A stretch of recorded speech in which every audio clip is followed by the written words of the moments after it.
It's a job no one would envy. We do a broad spectrum of severe cleanups, for sure. Our 5 is probably an average Joe's 10 on a severity chart, no doubt about it. They walk into scenes few could ever conceive of. What's the worst thing you can imagine? Honestly, is what I ask them. What's the worst thing you can imagine? And they'll tell me, shotgun suicide. And I'll say, okay, yeah, shotgun suicide. Now, the person hadn't been found for 6 weeks. They lived in filth. They were a junkie. They had an animal that was eating them for 6 weeks. That animal died. And then we get called. That might be the worst thing I've ever seen. I'm going to be going through all the papers, looking for all the financial. The job has work hazards like no other. You know what to do. All right, let's just Dismembered body parts, toxic bodily fluids. Ooh, body soil.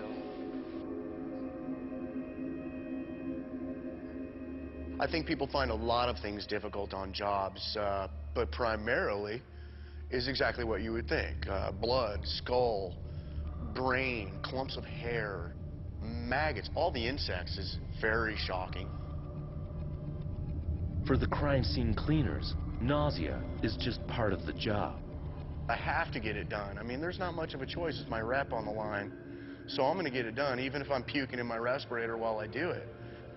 They face gross situations with a black sense of humor.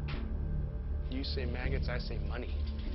This is a job where you can either deal with it or you can't. You have to be strong of mind. I mean, most people think we're crass because we'll joke about it, but you have to.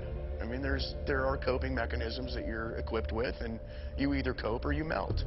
All of that insulation This is a service few want to know about until they need it most. Have that tenant just see if the problem. It's one of those where you don't want to think about it, you don't want to know about it unless little Johnny just blew his brains out in your living room. And then you want us there yesterday.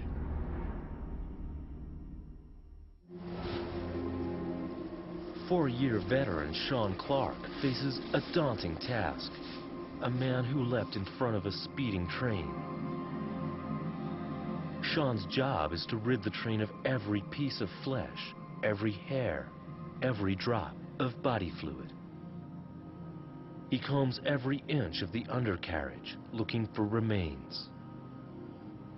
Apparently this is where our person dove in front of the train. So they dove in between two cars as they were traveling about 50 miles an hour in between stations. And so there's a tendency for people to explode when they get underneath a train. And so there'll be a lot of cast off. Check this coupler here. Body parts have a tendency to get stuck in between them. Hands and that sort of thing. It's not uncommon to find actual pieces of finger and ears, lips with nose and mustache on them.